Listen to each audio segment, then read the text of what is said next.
श्री स्वामी समर्थ. वैशाख महिन्यामध्ये येणारा अत्यंत पवित्र सण म्हणजे अक्षय तृतीयेचा दिवस. 3.5 मुहूर्तांपैकी एक संपूर्ण शुभ मुहूर्त म्हणजे अक्षय तृतीया. अक्षय तृतीयेच्या दिवशी आपण जे काही काम करतो तर ते अक्षय राहते, म्हणजेच ते कधीही नाश पावत नाही, कधीही संपत नाही. आपण जर या दिवशी काही चांगली कामे केली तर त्याचे अक्षय फळ आपल्याला प्राप्त होते, परंतु जर काही चुका केल्या तर त्याचे अक्षय असे दुष्परिणाम सुद्धा आपल्याला प्राप्त होत असतात, जे कधीही संपत नाहीत. अक्षय तृतीयेच्या दिवशी सोन्याची खरेदी केली जाते, त्याचप्रमाणे मोठमोठ्या वस्तूंची खरेदी केली जाते. हा दिवस अत्यंत शुभ दिवस मानला जातो. जेवढं करता येईल तर तेवढे सत्कर्म या दिवशी केले जाते. त्याचप्रमाणे या दिवशी काही साधे सोपे उपाय जे आहेत तर ते सुद्धा केले जातात. अक्षय तृतीयेच्या दिवशी माता लक्ष्मी व श्रीहरी विष्णू यांची एकत्रित पूजा केली जाते. विष्णूंची आपल्याकडे मूर्ती असेल तर त्या मूर्तीला विधिवत अभिषेक घालून, त्या मूर्तीला चंदन लावून, तुळशीपत्र अर्पण करून, तसेच नैवेद्य दाखवून ही पूजा केली जाते. माता लक्ष्मीच्या मूर्तीला सुद्धा विधिवत अभिषेक करून, हळदी कुंकू लावून, अक्षता अर्पण करून, फुले अर्पण करून, नैवेद्य दाखवून, धूप दीप अगरबत्तीने ओवाळून ही पूजा जी आहे तर ती केली जाते. माता लक्ष्मी व श्रीहरी विष्णू यांच्या मूर्ती किंवा फोटो जवळजवळ ठेवून ही पूजा या दिवशी केली जाते. तसेच माता लक्ष्मी आपल्यावरती प्रसन्न व्हावी, आपल्या घरातील ज्या काही आर्थिक समस्या आहेत, पैशाच्या अडचणी आहेत, त्या नष्ट व्हाव्यात, आपल्या कठीण इच्छा पूर्ण व्हाव्यात, तर यासाठी अक्षय तृतीयेच्या दिवशी आपल्याला एके ठिकाणी नारळ जो आहे तर तो अर्पण करायचा आहे. हा नारळ आपल्याला कुठे अर्पण करायचा आहे, कशा प्रकारे अर्पण करायचा आहे, तर याचीच संपूर्ण माहिती आपण आजच्या या व्हिडिओमध्ये पाहणार आहोत. व्हिडिओला सुरुवात करण्या अगोदर तुम्ही जर चॅनलवरती नवीन असाल आणि पहिल्यांदाच माझे व्हिडिओ पाहत असाल तर चॅनलला सबस्क्राईब करा. व्हिडिओ माहितीपूर्ण वाटला, व्हिडिओ आवडला तर व्हिडिओला लाईक करा. नारळामध्ये ब्रह्मा, विष्णू आणि महेश यांचा निवास असतो असे म्हणतात. नारळावर दिसणारे 3 डोळे म्हणजे शंभू शंकरांचे त्रिनेत्र आहेत असे सुद्धा म्हटले जाते.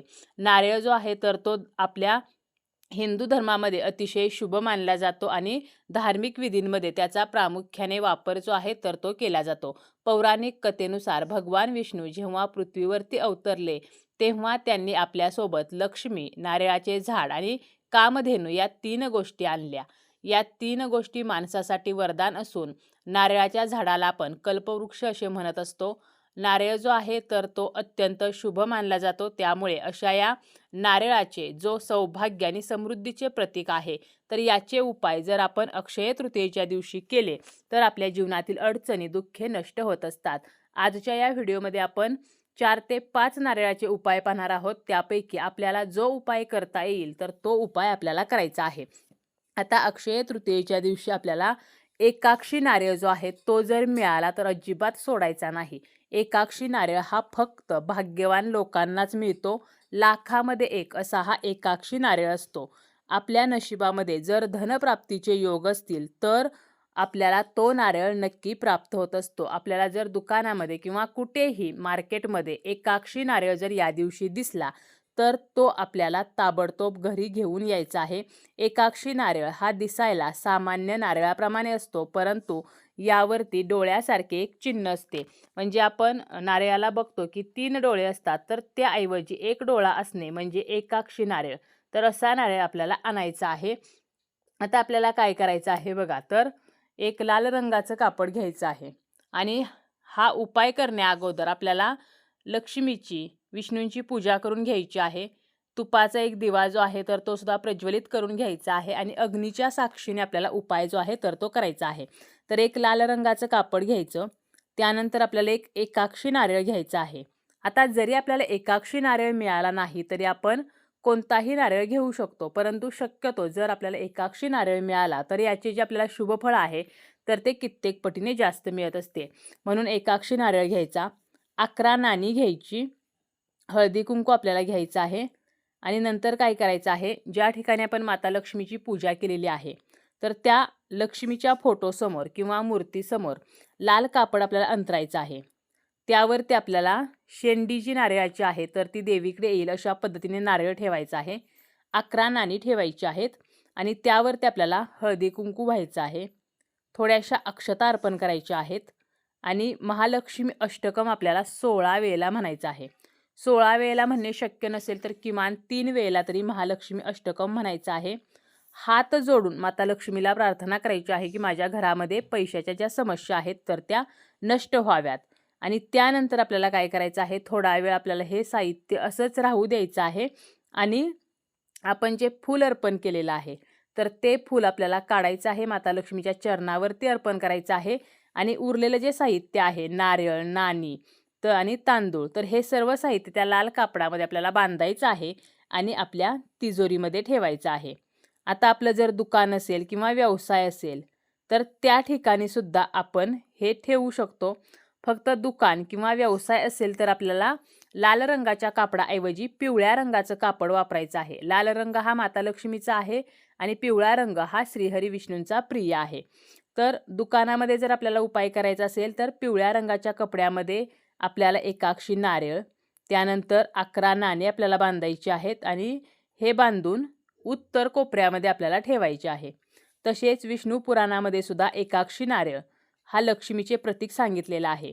पूर्वीच्या काळी देवदानवांना माणसाचे बळी दिले जात आणि नंतर काही प्राण्यांचे बळी दिले जाऊ लागले.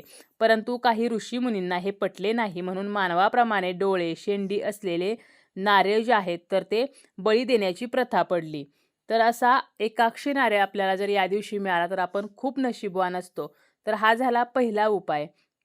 त्यानंतर आपण कुठला उपाय करू शकतो, तर एकाक्षी नारळ जो आहे तर तो लक्ष्मी मंदिरामध्ये किंवा घरीच लक्ष्मी मातेच्या चरणावरती आपल्याला अर्पण करायचा आहे. यामुळे माता लक्ष्मी प्रसन्न होते आणि कधीही अन्नधान्याचा तुटवडा जो आहे तर तो जाणवत नाही.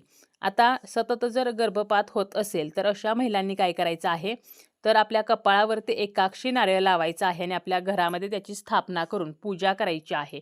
तसेच नारळ घ्यायचा, नारळावरती कुंकवाने स्वस्तिक काढायचं आणि त्याला एक लाल धागा आपल्याला गुंडाळायचा आहे. आता हा धागा कसा गुंडाळायचा, तर आपल्याला 7 वेळेला श्रीम असे म्हणत हा धागा गुंडाळायचा आहे. म्हणजे एकदा श्रीम म्हणायचं, एक वेढा गुंडाळायचा, दुसऱ्यांदा श्रीम म्हणायचं, दुसरा वेढा गुंडाळायचा.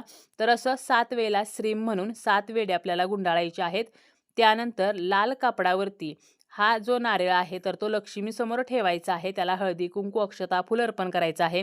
धूपदीपाने ओवाळायचं आहे आणि ओम श्रीम ह्रीम क्लीम एम महालक्ष्मी स्वरूपाय एकाक्षी नार्याय नमः, तर असं म्हणायचं आहे. ओम श्रीम ह्रीम क्लीम एम महालक्ष्मी स्वरूपाय एकाक्षी नारायण नमः. तर असं आपल्याला 11 वेळेला म्हणायचं आहे आणि त्यानंतर हा नारळ त्या कपड्यामध्ये गुंडाळून आपल्या तिजोरीमध्ये ठेवायचा आहे. यामुळे सुद्धा धनाच्या समस्या ज्या आहेत तर त्या नष्ट होत असतात. तसेच एकाक्षी नारळ जो आहे तर त्याचा डोळ्याचा जो भाग आहे तर तो सोडायचा आणि संपूर्ण नारळाला आपल्याला शेंदूर आणि गाईच्या तुपाचा लेप जो आहे तर तो लावायचा आहे. त्यावरती रक्षासूत्राचा धागा गुंडाळायचा आहे आणि त्यानंतर लाल कपड्यामध्ये हा नारळ बांधून आपण जी पूजा केलेली आहे तर त्या पूजेमध्ये हा नारळ ठेवायचा आहे. आणि पुन्हा हा नारळ जो आहे तर तो आपल्या घरामध्ये आपण बांधू शकतो किंवा तिजोरीमध्ये ठेवू शकतो. तसेच एकाक्षी नारळ जो आहे तर तो आपण आपल्या देवघरामध्ये ठेवला आणि त्याला रोज आपण कुंकू अर्पण केलं तरी सुद्धा आपल्या घरामध्ये धनहानी जी आहे तर ती कधीही होत नाही. आजारपण जे आहे तर ते राहत नाही. तसेच एकाक्षी नारळ फक्त जरी आपण घरामध्ये ठेवला तरी सुद्धा धनसंपत्तीमध्ये वाढ होते, दारिद्र्य नष्ट होते आणि आपल्याला धनलाभ होऊ शकतो. नवग्रहाच्या शांतीसाठी हा नारळ अत्यंत खास असतो. कुंडलीमध्ये एखादा ग्रह कमजोर असेल तर त्या ग्रहाची खराब स्थिती जी आहे तर ती सुधारवण्यासाठी सुद्धा एकाक्षी नारळ हा अत्यंत प्रभावशाली आहे.